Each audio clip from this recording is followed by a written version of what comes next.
Bonjour à toutes et à tous, voici les analyses du SP500 et de l'euro-dollar pour le mercredi 12 mars. Le SP500 reste toujours sous dépendance haussière depuis le rebond sur son support important à 1730 points.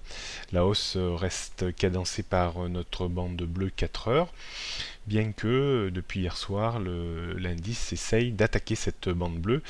À noter néanmoins la zone de support importante au sens large entre 1845 et 1860 points. Seule la rupture de cette zone provoquerait une correction technique en direction des trois niveaux de support formatés en début d'année, à 1805 points, puis 1765 et 1730 points.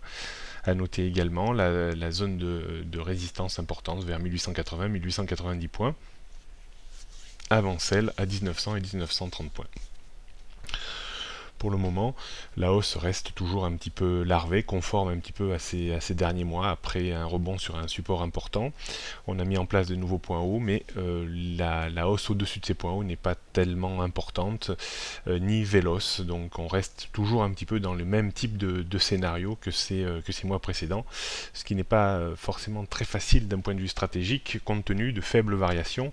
Si on regarde depuis quasiment un mois, l'indice a évolué dans une quarantaine de points, c'est-à-dire dans moins de 2%.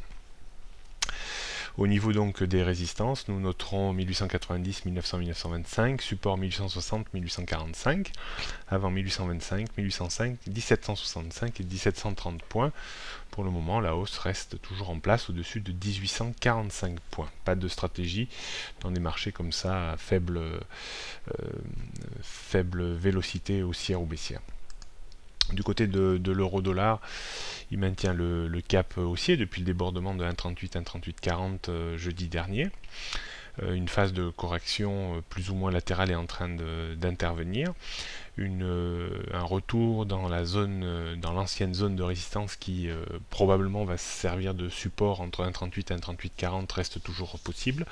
Il faudrait la rupture de 1,3744-45 maintenant pour invalider le scénario haussier qui s'est mis en place lors du débordement de 1,38-1,3840 la semaine dernière. Je vous rappelle que 1,38-1,3840 était une résistance baissière de très long terme. Alors on verra si l'euro-dollar à terme aura la force de monter beaucoup plus haut.